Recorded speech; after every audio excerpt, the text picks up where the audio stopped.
All right. Welcome to Sagas and Sass Season 2. I'm Tara, along with fellow host Jonathan and Nami. This episode will cover Victory of Eagles, Book 5 of the Temeraire series by Naomi Novik.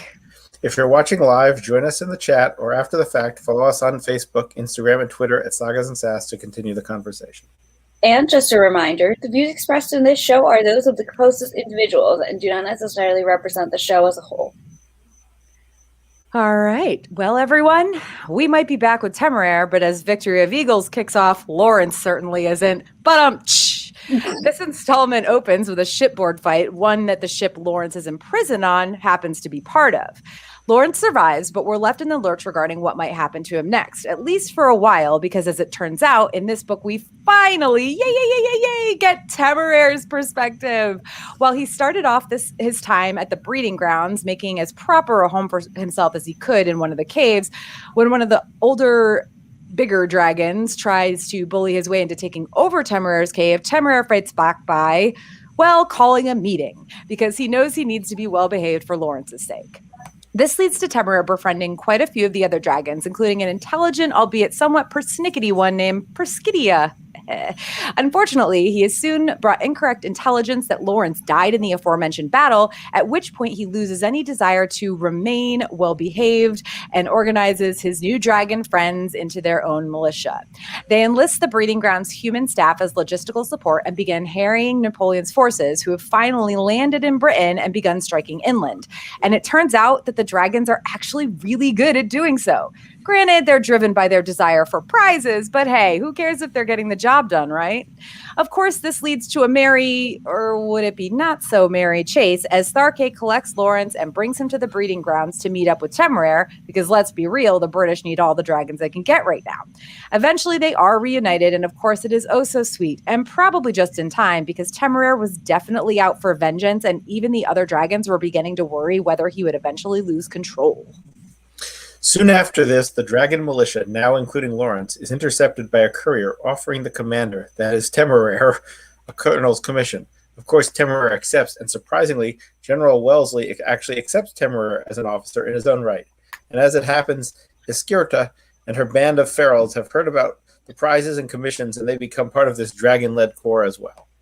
Unfortunately, their first big battle against Napoleon's forces turns into a rout, with only a brilliant action on Wellesley's part allowing some of the British and the dragons to escape. With the dragons being a big part of shuttling the British men to safety, it turns out to be the perfect time for Lawrence and Temeraire to approach Wellesley with their notion of draconian equality. While their arguments are sound, it's probably Jane Rowland's theory that Napoleon has bolstered his own aerial corps by extending similar privileges to the pharaohs on the continent that seals the deal. So the dragons are put to work with the promise of being paid the cost of their upkeep directly. This is all well and good, except that Iskirka quickly gets bored with shuttling soldiers around and decides to mount her own attack on the French. Oh, Iskirka, whatever will we do with you? She ends up getting herself and Granby captured, so Lawrence and Tharke sneak into London to save them. While the mission is technically a success, it's a painful one for Lawrence, who runs into an acquaintance of his, Bertram Woolwey, the man who happens to be married to Lawrence's former, though unofficial, betrothed, Edith. Woolwey insists on helping them extract Granby and Iskirka, and is killed during the escape, leaving Lawrence in the difficult position of relaying this information to Edith. Which, for reference, he literally does not for months. Yeah.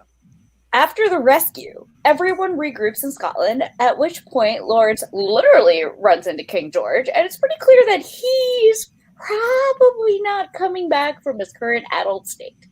Wellesley is essentially in charge at this point, and because Lawrence is still a big old traitor in most people's minds, his included, he gives him Temeraire and a group of dragons of their choosing in order to attack French foraging parties that are roaming the land. But it's not the kind of order anyone would celebrate, as no actual battles are allowed. On top of that, Wellesley doesn't want them leaving any survivors. Lawrence insists on taking all the blame for what could be considered war crimes, and has Wellesley give written orders to the rest of the formation that they're to obey Lawrence without question. While the mission helps with getting the people of Britain accustomed to the dragon's presence and even leads them to becoming protective of the dragons, the formation quickly tires of what is clearly a shitty-ass job, and Lawrence finally disobeys the order. But because this happens right as Wellesley decides the time is right for a battle, he assumes that Lawrence is trying to pass responsibility for their actions back up the chain of command. The British do finally win the day, but at a huge cost, as Lien uses the divine wind to create a tsunami that destroys the British fleet, which also allows for Napoleon to return back across the channel. In the end, things have changed for the better for the British dragons, who used the treasures won in the fighting to fund the construction of their own pavilions. Lawrence and Temeraire aren't so lucky, though. Wellesley, who is now a duke and his name has changed, but it Willoughby? Welby? I don't know. I can't remember. I don't know why his name changed. I'm so confused about that. But Wellesley commutes Lawrence's sentence to transportation and sends him off to Australia with 3 dragon eggs in hopes of eventually aiding the colony with some aerial forces. So Temeraire and Lawrence sail off to their new fate. But wait, there's more! Iskierka and Granby shows up because, get this, Iskierka wants an egg from Temeraire. Temeraire is not happy about this. No, he is not having it. Like, the one thing I didn't want to try to put this in the summary, but the one thing that I found hilarious, and it's like one of the very last things that, is said at the end of the book, it's Granby saying, like, she wants she wants an egg. She wants a baby dragon that has fire breathing and the divine wind. And I don't have the heart to tell her that's not how these things work. And it's like, well, how do we know? I know they don't. And honestly, there's actually, like I mentioned in our last episode, in the next book, there is some genetic stuff that goes on with one of the 2 eggs that's really odd. And I know I'm sure Nami's going to love it. But yeah, it's, I mean, they don't really know. They've never had a celestial to breed with any other dragons. So who knows? But honestly, also I would worry about like a dragon having those 2 things, and especially one with Iskierka's chaos genes. Like, I don't know about the although to be fair, Iskierka being the way she is, I think has a lot to do with the way Temeraire talked to her when she was still in her egg. It's a little bit Temeraire's fault. Just a little bit. But it's okay. I still love her just the way she is. Even though she does something really stupid in this book. So who's her voice? Well, we talked about that last time, and I can't remember who we decided would voice Iskierka. I don't think we did. I thought we thought about thinking about it, but we didn't we actually decide? Yeah, I don't think we decided on somebody. Oh my god. You know who would be funny? Tara Strong. Yeah. Like with with the voice she does for which My Little Pony does she voice? She's Twilight Sparkle. That's what it is. Okay. I don't know the new My Little Pony all that well. But okay, so real quick though, before we get back onto Iskierka, the one major thing about this book is A, we get Temeraire's point of view, and B, Temeraire leading dragons. I was just very excited for the Dragon Militia. I know. I was like, this is so cool. And then them actually being really good, and then all of the humans the humans in command being like, this is absurd, and then being like, oh no, they're actually good at this. Yeah. No. Yeah, I mean, and it's funny that, this whole thing starts with Temeraire, calling that meeting because the one dragon whose name escapes me. Requiescat? No, it's not Requiescat. It is Requiescat. Requiescat. So yeah, so the one dragon trying to being like, yeah, so I've decided I like your cave better and I want it. And Temeraire's like, also he talks like a sleepy old man, yeah. Oh, Tom, why are you making such a big fuss? And I'm just like, oh my god. He's just an old fancy British man. And what's the other little dragon, the little courier dragon, his name starts with an M. Minnow? It is Minnow. Okay. The weirdest thing is I wanted to say Minnow, but then I was like, no, that's not it, because I'm like, I actually like opened up an old novel that I started writing, not kidding you, like 7 or 8 years ago. And one of the characters' names is Minnow. And I was like, am I thinking Minnow because I'm thinking of this book I wrote like 8 years ago? No, her name is Minnow. I love her. I also like adore Presidia because like Oh my gosh, yeah. her whole thing when she comes up, it's just like, yeah, y'all want treasure and stuff from fighting, but like I don't want to fight because it's scary and I will get hurt and I don't want to get hurt and that looks scary. And then meanwhile Temeraire is like, oh, I thought that was cowardice. And I thought cowards were like evil. But Presidia isn't evil. And I'm just like, oh, look at you. Little baby's fighting nuance. Yeah. I do like Presidia. I like that she's, she doesn't want to fight, but then she's like also dragon strategist. It's so cute. It's the best. It's the best. Her. Like the opposite of Iskierka, really. She is the exact opposite. Exact opposite. Full inverse. And how she's introduced when she's like coming to Temeraire with these like geometry and like math problems and like trigonometry and shit. I love how she literally shows up and like she's like, well, I solved this trigonometry proof without you even asking. And also like, here's the Pythagorean theorem because I just realized that that's how it must work. And he's like, yeah, this is theorem. And she's like, well, I figured it out on my own. So like, that's more impressive. And I'm like, I mean, honestly, yeah. Like having never read a book, you figured this out. That's she's great. Like, I mean, really like all like, oh my god, the super old dragon who they have to carry around. I think he's a long wing, right? He's a long wing who's had like 3 captains, I think. And he has a portrait of his captain. His first captain, yeah. Yeah. He's so cute. And he's like, I don't want to be left behind. Bring me on the fight with you. And they just have to carry him around and he can't really do much, but he's just like. Well, he did though. He was dropping acid on. Yeah. Like, I mean, it's like he's worthwhile, to have there and everything, but like he's, it's also a little bit of a pain because they have to carry him everywhere and they have to switch. He literally showed up to a battle in a wheelchair and is throwing acid water balloons. Oh my gosh, he's like Bran, but he actually does something. Hey, more useful Bran. There's definitely gonna be other comparisons to A Song of Ice and Fire coming up. Oh yeah. So yeah, like I mean, and just everything about their everything about what the dragons are doing, like just how they are, like Temeraire, and I mean mostly Temeraire. He does the organizing. Presidia does the stratagem, but like they're like all of them have their parts and play their parts, and it's just. It's so well organized. It's so much better organized in a lot of ways than like what the British are doing, obviously, because they do, take down a bunch of these, little French troops and they get their eagles. Well, the advantage people didn't realize it's in certain instances, it's an advantage to not have a captain. Right. Yeah. You can't be boarded. There's no way to board them and take the control of them. Right. If they're just on their own operating. And it's been like over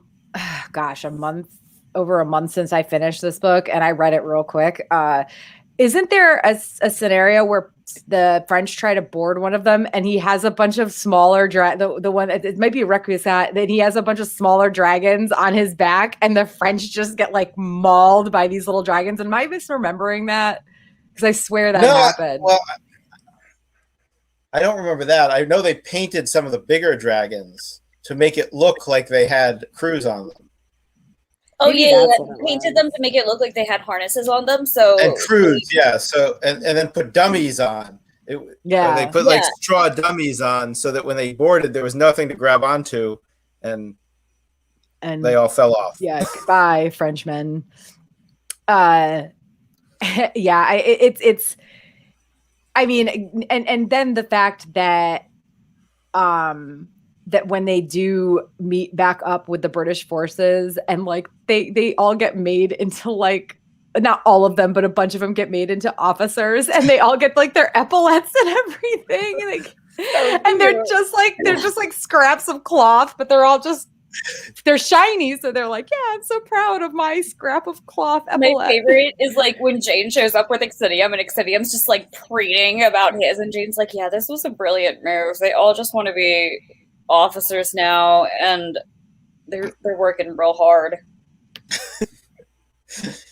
Yeah, it was I mean, this book, like, if this had just been like Lawrence's point of view and like dragon, like, and just battles in Britain, it would have been boring as fuck. Let's be honest. But because you get Temeraire's point of view, and because the dragons like get to do like Naomi Novik introduces this whole new thing of like dragons, you know, getting to be officers and have command. And you know, I mean, shit, even Wellesley, like we said in the summary, he like accepts Temeraire as an officer, and he treats him as one. Like when very grudgingly. Yeah, I mean grudgingly, but he does it, and like he even like dresses Temeraire down when things go wrong, and it is, you know, because Temeraire it's like something, I don't remember exactly what happened, but it's clearly because Temeraire was like inexperienced and didn't handle a situation properly, and Temeraire takes that criticism to heart, you know, like, and it's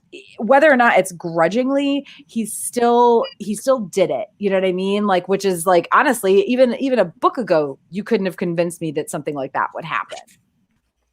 But I guess that's what happens when, you know, Napoleon lands and is, you know, literally encroaching on the entire island. Yeah, and they need all the help they can get, and without the dragons, they're doomed, right? Yeah, so yeah. They need all of Temeraire's dragons, right? And basically they're gonna just say F it if they don't get something of what they want. So it's not like And also there's like the whole thing that like how like since Napoleon is improving situations for the dragons in France, all the pharaohs in France are like coming and joining him voluntarily. So because of that, like Napoleon has more dragons than before. So like even more than just like the basic, like they need all hands on deck, they extra need the extra people. Because like, yep.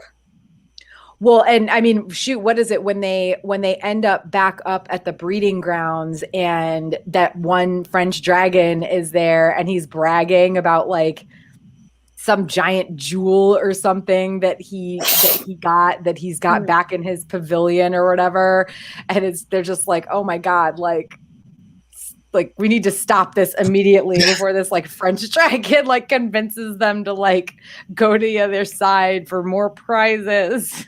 My favorite is the officers are like, come on, this can't really be happening. They're just chatting, and they're like, you don't think it's a coincidence that they sent the one dragon that can speak English here? Like, come on, guys. Yeah, exactly. I mean, and I mean, honestly, like, speaking of prizes, whenever Esquerca kind of, Temeraire gets his command or whatever, like he meets up with Lawrence, he basically like immediately gets his command, and like almost instantly Esquerca and the Ferals are there, and Granby, this is the thing I mentioned last week, and then I was like, shoot, I think that's actually or 2 weeks ago. Sorry. I mentioned it when we were talking about Empire of Ivory, but because I thought it happened at the end of that book, but it actually was in this one. Granby says, you may be sure Esquerca, swallowed it whole, and nothing would do but we would come and fight with you, or else Temeraire would be getting all the glory and prizes, and she wanted an eagle too. And once she's decided something, those Ferals will follow her to the end of creation. You know, like Arcady was still their leader, but you know, he had evidently taken to regarding her as a force of nature beyond ordinary leadership. So much treasure had she led them to seizing. And it's like, oh man, like, because only the Ferals really would have followed Esquerca like that. You know what I mean? They're there for that type of stuff. They're there for the better food and the shiny things. They don't have the training. They don't have the attachment to a captain. It was just everything about the dragons have And fighting like, in this book was great. Granby's just whole like general resignedness now to Iskarika's bullshit, and he's just like, I don't know what to do, guys. But was it? I mean, he wasn't this captain, but wasn't Domain riding Arcady? Yes. Yeah. I believe because He could communicate. Because he was good with languages and could communicate the signals. Yeah. So Domain was like acting as a translator, and then like whenever they like stopped places, he would like forage for them, which was cool. Yeah.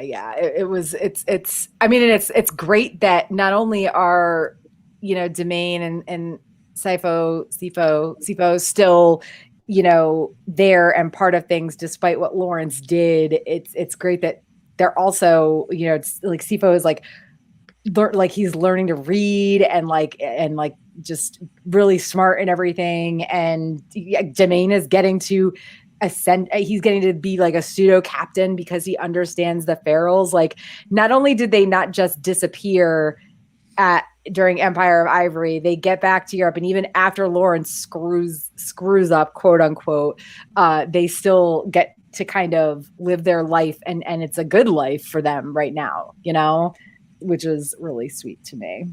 I liked it. But yeah. Oh, and just real, because we're talking about Iskerka touching back on her like wanting or expecting any baby she has with Temeraire to have like fire breathing in the divine wind, and like Granby telling her like that's not how it works. It does make me wonder if there's some like sort of foreshadowing, but like about them having an egg. I honestly don't know, but I don't know. I think it's at the end of this book, Iskerka is like, well, you haven't given any other dragon's eggs, so you might as well try with me. And I think there was something in, maybe it was something that Lawrence learned from that one dragon specialist in the first book, or possibly it was something in the second book where they say that like the Celestials, they don't get a lot of eggs. Like, it's not, even when they interbreed with other dragons. Well, they don't interbreed. That's what they said. The Celestials don't interbreed. They're so pure. They do. They do with, well, in China, they only, I think, do it with the Imperials. Yeah. So they interbreed, but only with the Imperials, because the Imperials are like more common, but they're like the closest to their like genetic composition, and therefore most likely to be successful, I'm guessing, is part of the reasoning. And also, like, they can't not interbreed because they're all literally related. Yeah. I mean, that, and again, well, like, I mean, that's true with all humans at some point, right? I mean, but theirs is a lot closer. Yeah. And I think that, again, like, it's one of those things that's, I know it's said at some point, I just can't remember exactly when, that, the Celestials' eggs don't, like, they don't get eggs that often from Celestials. Yeah, I vaguely remember this as well. But, so anyway, and also on Iskerka, oh gosh, like her just getting tired of when they're having to shuttle the soldiers back and forth and just being like, whatever, I'm going to go do a battle. Just that's what she is. I'm going to go do a battle. And she just hies off to wherever and gets herself and Granby captured. And like nothing much comes of that. I think that there's some realization on her part regarding like her attachment to Granby and like how she's kind of been just like throwing things to the wind and putting him in danger. I don't know that that'll stick necessarily, but I mean, she it clearly has a note. Like, she ends the book by like breaking orders again and joining them on the boat. Well, but at least in that case, she knew they were just going to a British boat, and they weren't like, she wasn't like, flying off to start a fight on her own, She's still like doing whatever she wants, basically. Very true. Yeah. And honestly, like that the rescue mission, it felt just a little bit like filler for me. And I'm saying that, understanding that despite the fact that Lawrence is going to Australia at the end of this book, and the next book does take place in Australia, And I honestly don't know what happens after that. Like, so there's, I guess, some chance that he ends up with Edith, who is now widowed, you know, I don't know, but there's a chance now because she's widowed. But other than, like, if that doesn't happen eventually, that whole bit is going to feel like there was like not very much payoff, because there wasn't. Like, they got Granby and Eskerka back. Eskerka learned a lesson, but not the lesson she probably needed to. And that's it. I think it was like the way that Eskerka becomes more manageable for the rest of the book. Maybe. It was almost losing Granby, yeah. Yeah, well, yeah, for sure. But I guess, like, it's not, it hasn't changed her personality or her, even her actions, like Nami said, so much that it really feels like it was a turning point in her in that character, you know? So yeah, I guess I'll be interested to see whether there's any like eventual payoff. And honestly, I don't know. There's 3 more books or 4 more books after this one, and you know, so who knows what? And Naomi Novik clearly had like a long game in mind. I mean, with that mushroom she mentioned in the beginning of book 2 that came back and was like this huge thing in book 3. So I suppose we might see, but anyway, so. Other than Temeraire leading dragons, the moment where Lawrence like literally runs into King George, that was just an odd bit of like, as soon as he ran into him, I was like, oh, and he was kind of like talking, you know, very addled and everything. I was like, oh, this is the king, isn't it? And then yes, it was the king. I was really trying to work like a Hamilton joke into the summary, but I didn't have enough time, energy, or anything to like figure out the best way to word it. You know, because this is, what year is this book? 1806, 1807? So it's getting. Yeah, I think we're the. I thought it was a little later than that. Yeah, I think we're like 18. Oh, we are. We're that far along now. Oof. The time passing in these books is a little bit like, it's been years since Lawrence first met Temeraire, I think, you know, with how long they travel all the time and everything, but there's very little mention of what year it is. Like in passing, Lawrence will sometimes say back in 05, and it's like, wait, but what year is it now, asshole? Wait, let me see. Quick Google. I think 1808. Okay. And yeah, I mean, so we know King George went, you know, mad, for lack of a better word, I guess. You know, mad King George. Like pretty soon-ish after the revolution, but yeah, it was a little bit like, it's like, oh, okay, cool, here's a cameo from King George, but also like,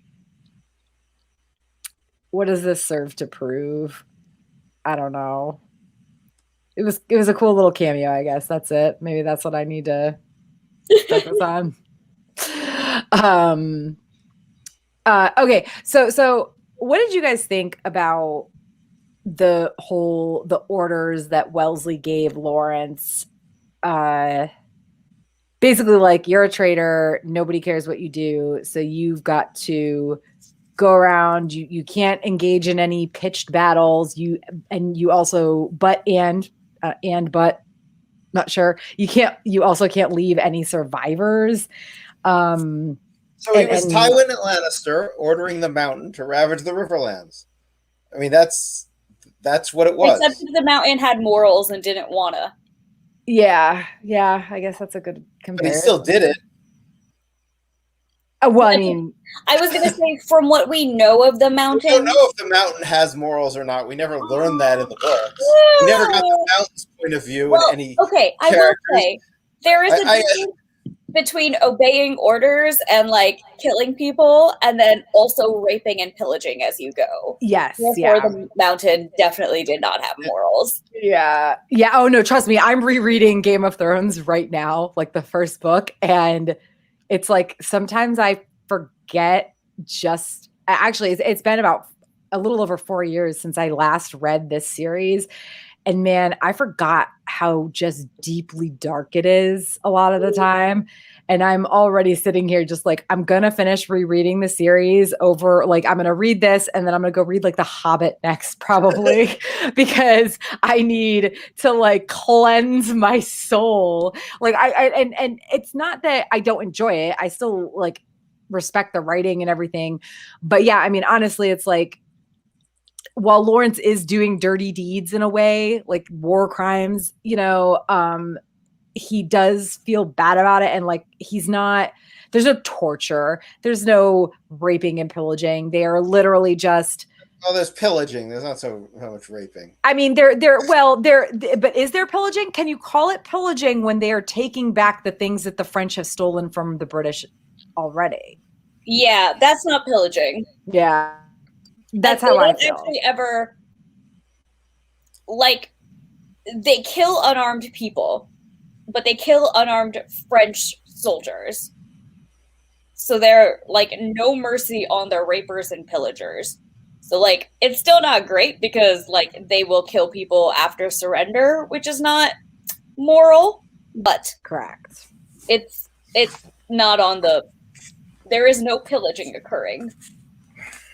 And it does serve to, as we mentioned in the summary, it does serve to get the British people not just used to the dragons being around, but also realizing that the dragons are essentially, in a lot of cases, like their saviors.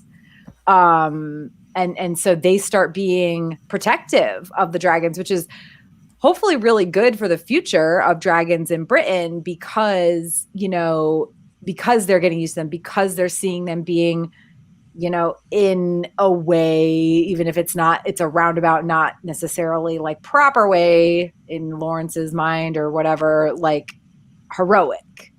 And then like, and then they end up at Lawrence's family's house and like, it's not wrecked at all and Lawrence realizes that Napoleon like spared his family's home, house, yeah. Like on purpose. And wealth. Mm-hmm. Mm-hmm. And Lawrence is like all mad about it. And it's like, I mean, dude, come on. At some point, you gotta stop being so like hoity-toity. Like, it sucks that everybody else is getting. Though. I mean, without giving away the rest of the books, it never happens, or at least it hasn't happened yet. I low-key, high-key expect that it will not happen. Yeah. Because at this point, if he can't be at least selfishly happy that his family is spared the horrors of war, like, I don't know what. Well, but he sort of has a love-hate relationship with both his father and brother, so it's only his mother at least. That's what I said. It's only his mother he really cares for. Exactly. And they're also like taking in like all of their like local villagers and stuff like that. Like, they're not just sitting in their house safe, ignoring the awful things that are happening around them. They are like doing everything they can for the people who are close enough to help. You know what I mean? Yeah, like they actively like gabbing out their wealth and stuff. And like, honestly, if my family was rich and then they did that during wartime after being spared by the enemy, I'd be like, oh, fuck yeah, this is kind of the best I could have hoped for. Yeah. Yeah. And also it's not like the whole fact of the matter is like Lawrence's family is getting this special treatment because he did something that was right in the first place. You know what I mean? Like, mm-hmm. he didn't allow he stopped the British from, murdering like all of the, not just French dragons, but really like that would have just spread and spread and spread across the entire continent and probably beyond. So yeah, I did like, however, like Jane's like whole thing, because she was like, that like it wasn't actually going to happen, right? Like like smuggling the cure out, like that could have and would have been done without you like doing like this big gesture. And he was just like, oh fuck. And like, yeah, I mean, the way that kind of bites, but also like it makes me feel slightly better about like the rest of the Corps, because like they were clearly unhappy about it as well, yeah. But no one was doing anything, and I was just like, come on guys, like the heck is this? And the fact that Jane like seems to have had some sort of plan, or at least some sort of idea that this would not really occur, and that there was some sort of thing in cooking to make it not happen, was a better feeling for me. Because at first I was like, wow, everybody sucks. They all suck. They all suck in the name of duty.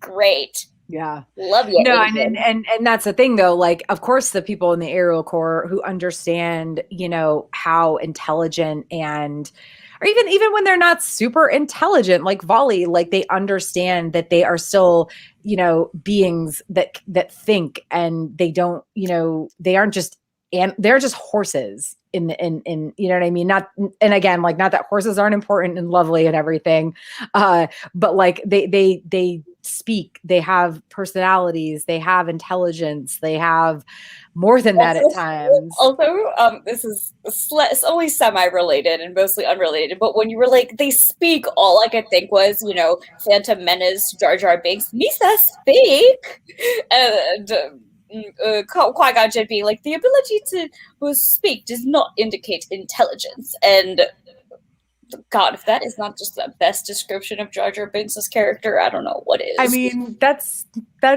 not a bad description of a lot of people in this world too. So just saying, this pandemic is like absolute proof of that.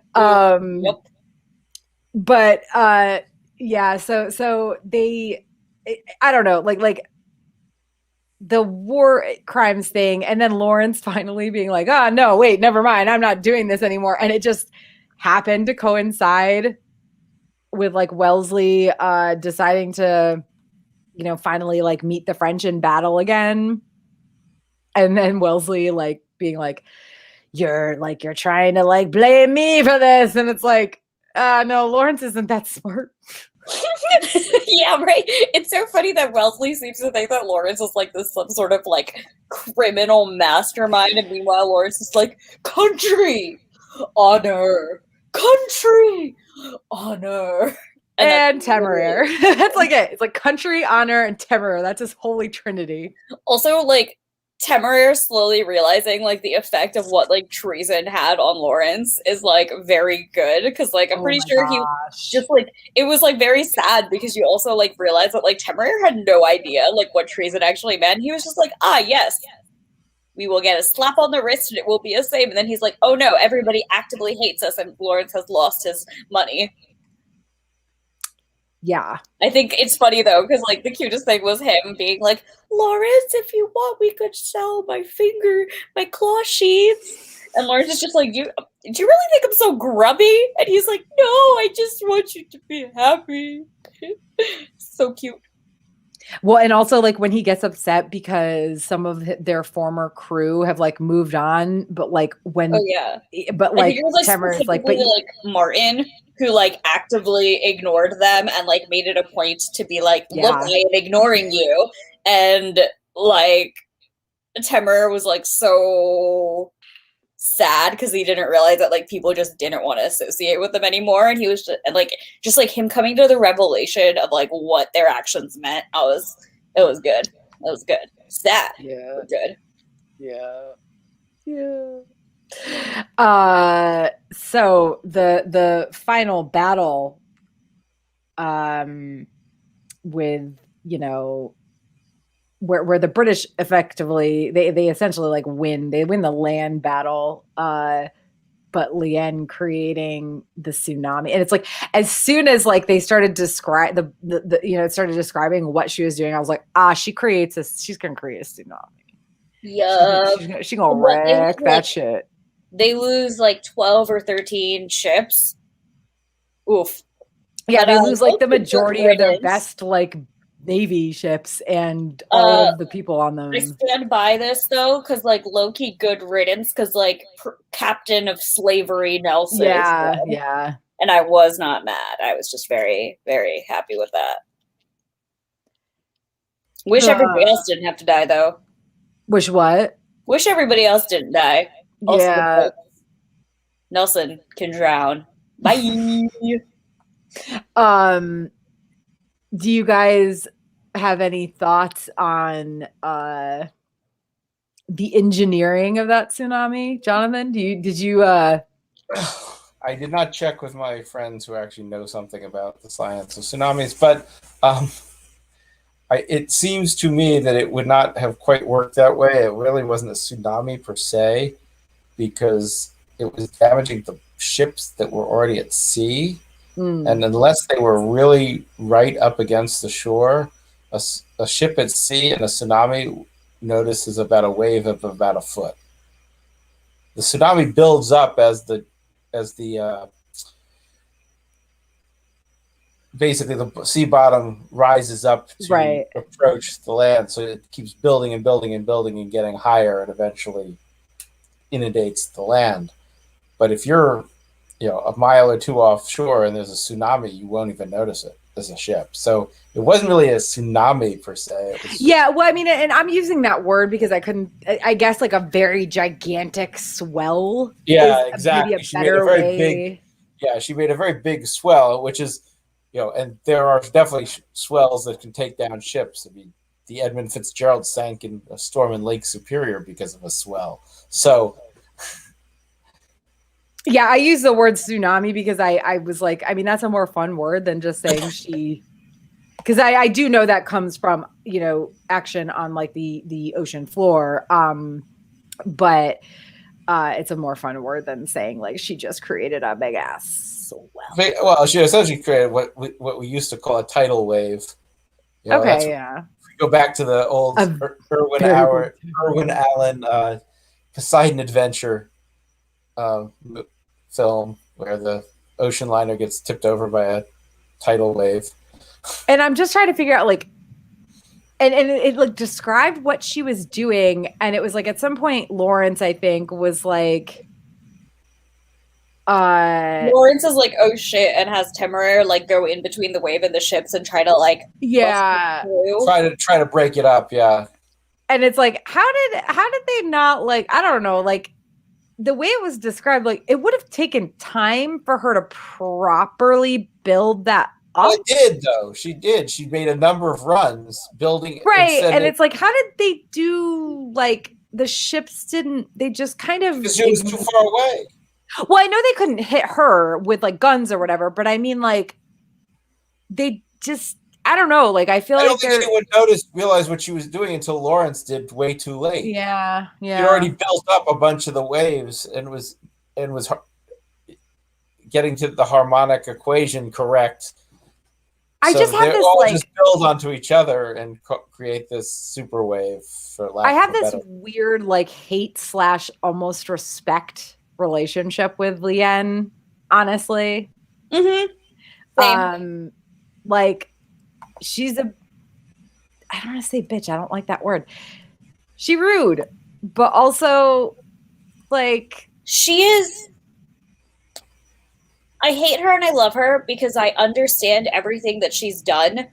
She's a great villain because everything that she has done makes perfect sense. And if I was in her shoes, I would probably be making the same decisions and hating Lawrence and Temeraire and assisting Napoleon and all of this. But also because we care so much about Lawrence and Temeraire, we don't like her. But this whole story could have easily been told from Leanne's point of view.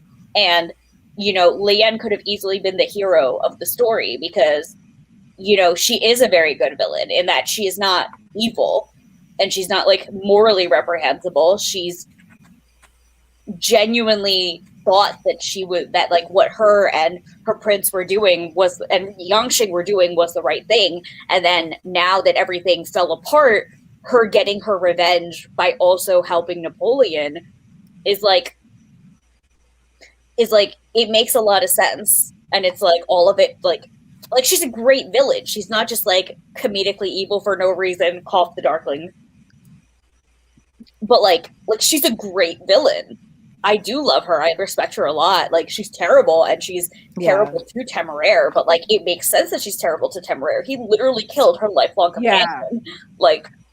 No, I agree. Like she's a great villain in this story and for Temeraire, but does that necessarily even make her a bad person, quote unquote, dragon. You know what I mean? Like, yeah, no, I don't think it does. I don't think either. That's part of the reason that she is such a good villain, because to me, what makes a really great villain is that you could tell the story from their point of view and legitimately believe that they were the protagonist.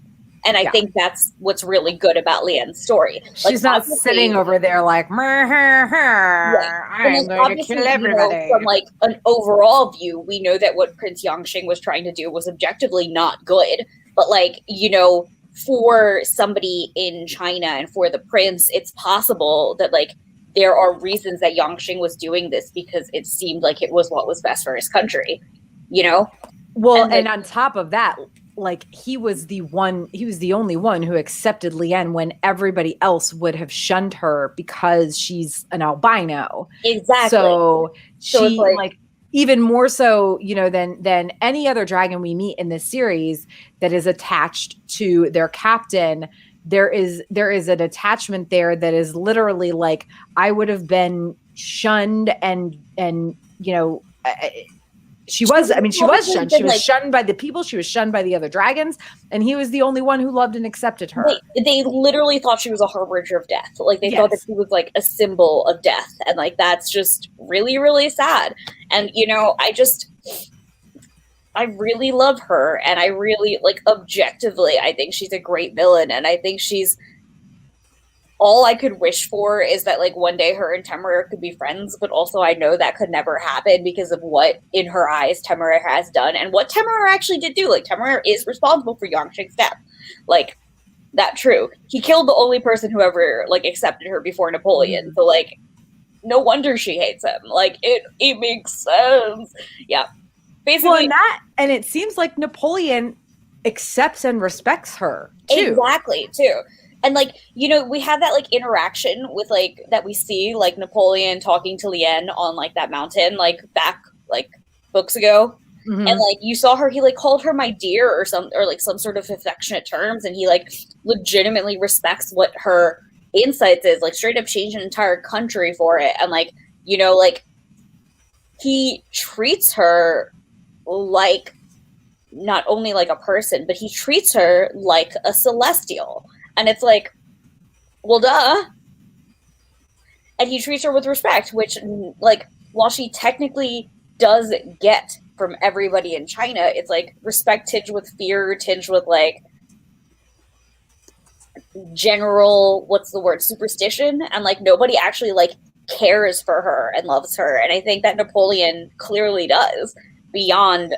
And like, granted, we don't know if Napoleon is truly, in this story at least, the type of person to just actually have affection for her, or is the type of person to be tactical enough to show calculated affection, or if and I suspect it's probably somewhere in between, Yeah. In that it started as calculated affection, but she seems like she's genuinely like intelligent and great at strategy and like infrastructure and command and all this. So it's to me what seems likely is that Napoleon initially was like, of course I'll be nice to you. Yes, my own. But also like historically Napoleon's like relationship with Josephine, he was incredibly romantic and in love with her and treated her like, as far as everything I have ever read, like he treated her like a goddess almost. Yeah, I know very little about Napoleon except short. Yeah. and that's actually a myth. I think for his time he was actually about average. But no. Apparently he was like totally average height, like a totally average height, and it was like a propaganda campaign from like his enemies to be like, yeah, he's short and angry. Yucky. I'm looking it up. He was 5'6". Dude, he's totally he's great. Yeah, no, for that era though, that was about average. Yeah, I was saying, what was the average height in 1800? That came up real quick. 5'10" was. So, he was short, but not absurdly short. Yeah. Well, actually, wait, hold on. That. I don't think. Yeah, actually, that's wrong. This is saying. This is about Native Americans. That's a weird answer. The average height of American men was 5'8". Yeah, that's what I'm saying. He wasn't that short. American men in Revolutionary days averaged 3 inches taller than their British counterparts, which means the average man in Britain was like 5'5". Right. Exactly. Napoleon was taller than them the whole time. And to be honest, like, I mean, 5'6" now, yeah, it's absolutely very short for a guy, but like, But yeah, it's back then, it's not out of the ordinary of short. I mean, it's short, but it's not absurdly short. I know plenty of men who are 5'5", 5'6". I don't think I do, weirdly enough, but like I also have a lot of very weirdly tall guy friends. Like I have a lot of very tall male friends too, but yeah, the tall council for Ice and Fire Con is very tall. My nemesis. I think Brian's the shortest of that, right? Jasmine's Brian. No, Brian is not on the tall council. He is not not tall enough to be on the tall council. The random aside for anybody listening to this as a podcast, we're talking about our friends from a convention that I run, and one of our regular attendees created this little joke thing called the tall council, and it's for women you have to be 5'8" and above, and for guys you have to be 6 feet and above. So yeah. And they're pretty strict. They're pretty strict on these entry requirements. But yeah, I mean, but regardless, I mean, unless everything I've read about Napoleon and Josephine was an absolute lie, which I highly doubt, he actually was like a very like loving, romantic person, at least with her. So that, you know, it follows that he had the absolute like ability to care for, you know, those who, you know, who he, I felt, I guess maybe it could be in his mind who deserved his love and affection, whatever, but Leanne certainly would have in his mind. So yeah, I mean, it's again, like Nami said, Leanne is a great villain because we understand her motives and you can't really argue with a lot of them. Even her, you know, being on the wrong side of everything that went on in China, even that is kind of like, were they though? Because in the end, colonialism really screwed up China, like opium addiction, and in the end, like Yangxing being like, these white men are dangerous is absolutely correct. Yeah, exactly. Exactly. No. Yes, but so now I'm trying to go back to the first book. My impression, though, was the opposite. That what's changed in this history is the people like Ling Shane, who wanted to keep China isolated, have been overruled, and they're being much more aggressive going out into the world, which we then see some later in the book, rather than saying so insular and basically. So the whole thing was that Yangxing led a faction that wanted them to remain insular. Right. Exactly. Right, which is what happened in the real world. They stayed insular at that time. They didn't go out to the world. But they didn't go out into the world, but they did allow, in both cases, they kept allowing a little more encroachment, or maybe even not allowing, but maybe even being bullied into. It was like a little more encroachment and a little more encroachment. And you know, and this isn't anything that happens in this book, so it's neither here nor there probably. But China was never colonized by the Brits. No, it was not. They had these trading outposts on the edge of China, and then the Chinese agreed to allow these companies monopolies on the trade. Right. And I got the impression that that's where, I'm sorry, blanking on the guy's name, Ling Sheng again, wanted to keep it that way and not go further. And the other folks wanted to go out. Yangxing wanted less. Yeah, he wanted nothing. Wanted no contact and less, because he was like, we've already got everything we need and we don't need this trade with the outside world because we're already thriving. Mm-hmm. And that was like his whole thing. And yeah, and I think this is probably, I know it's something that comes up a little bit in Tongues of Serpents, which we're discussing in a week, but so we'll definitely have more to say on that. But yeah, I mean, in this respect, I think the important thing here is just to recognize that, you know, we don't really see much of Leanne in this book, but it's important to note that she is a good villain. Like, she's a well-written villain. I'm hoping we get more villainess. Yeah. I don't like gendering these things. It's like calling like actors are actors, whether or not they're, you know, they identify as female, like she or whatever. Gendering things just makes it kind of whatever. But like she's a good villain. She's written really well. You know, it sucks that she created this tidal wave swell, whatever, that got rid of. I mean, honestly, she's doing better than Riley in my books because she literally killed a proponent of slavery. So. Yeah. But so anyway, so we get I'm trying to just figure out like the best way to close this out, because we went on a tangent about the Chinese who, you know, aren't involved in this book, but are also so important in the story as a whole. We could return to our like tangent about Leanne and be like, hey, I think the thing that makes a good villain isn't writing a villain, it's writing a good character. Yeah.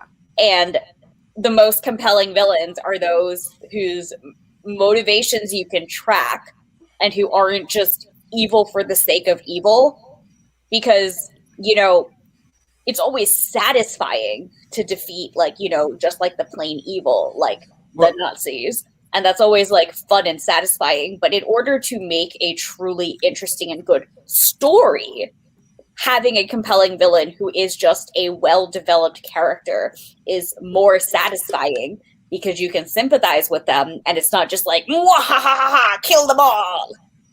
Well, the other critical thing that occurred in this book that changes history, Jane Rowland to Lords. Yes. Yes. This is a good note to end on. I like this note. And yes. And Wellington, you know, insisting upon it. Wellington. Yeah, he goes from Wellesley to Wellington, doesn't he? Yeah, well, I mean, all I can think of is you didn't know that. I just forgotten. Together? I'd forgotten the I just forgotten the name. What the second name was, yeah. Yeah, because I for some reason, like, Nami said Willoughby, and I was like, nah, I know that's not right. I know it, but now all I can think of is Beef Wellington, and now I want Beef Wellington. I luckily do not have that problem, but but it's so I spent the entire book like hating Wellington, but in the end he like truly does do a solid for Jane and for women's rights by being like, yep, she's on the House of Lords now. We're still not going to tell the Lords that she's on the House of Lords. I mean, he was, you know, grudgingly admiring her the entire book. Mm-hmm. Exactly. Like he's like, I have all these Nimrods and she's the only one who seems to be competent here. Right. That was good. I still don't like him because he's being mean to Lawrence, but also like I get it. Like Lawrence is a traitor, and Wellington does not respect dragons.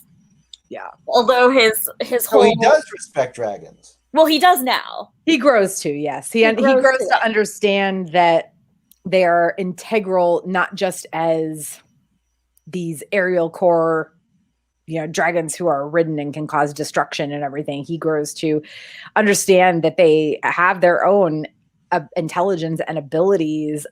It may be grudgingly, but he still does it. Well, and you know, it's the same with Jane. It's like you kind of piss at him at the end because he does because he I don't know. Can you be pissed at him because he didn't? I don't think he didn't appreciate dragons, quite honestly, because they were used incorrectly by the Brits, and probably also by most of the Europeans. The funniest thing until Leanne came in and basically taught the French how to use them properly in warfare, right? And then Temeraire and his group did their own thing, but also they quickly learned, oh, we can use them this way, and they were just underutilizing. It was like the beginning of Air Power. If you ever go back and read the court martial of Billy Mitchell, where he was swearing that air power was going to basically make the battleship obsolete way before Pearl Harbor made the battleship obsolete, and no one wanted to listen to him. And yeah, I think the thing that I really liked about Wellington is that, like, you can see that he is one of the few types of men in charge who reevaluates his opinion upon learning new things and starts to give people respect more when he realizes that they deserve it. So, like, he starts to actually respect dragons. He, like, respects Jane Rowland. And, like, even though by the end he still does not respect Lawrence, that also does make a lot of sense, because the way he views Lawrence is as a traitor and sort of like kind of an evil mastermind a little bit, which I find personally hilarious, because he clearly thinks that Lawrence is a lot more devious than Lawrence is even capable of being. Meanwhile, Lawrence is sitting there and he's like, ah. And then Wellington is like, this guy just keeps scheming. And Lawrence is like, what's a scheme? I just want to hug Temeraire.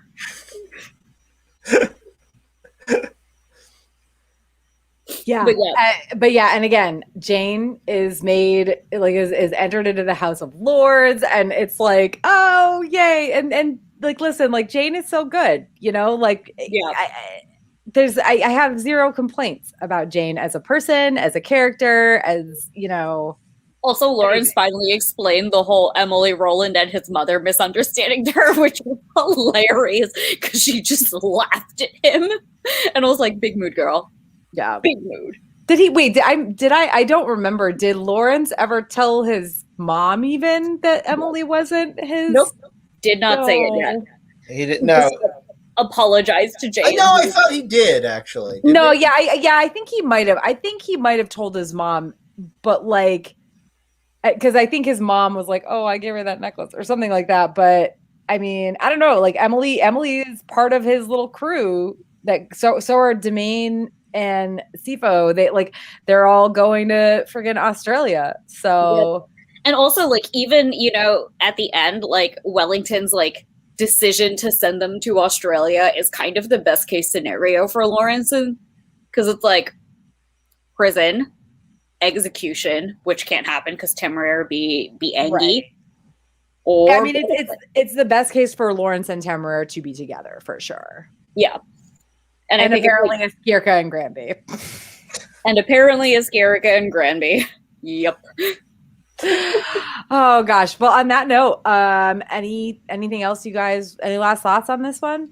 I think okay. So this obviously didn't have the impact on things that Empire of Ivory did in terms of like slavery and everything, but we did get Temeraire's point of view. We did get dragon militia. We, now the dragons are making money.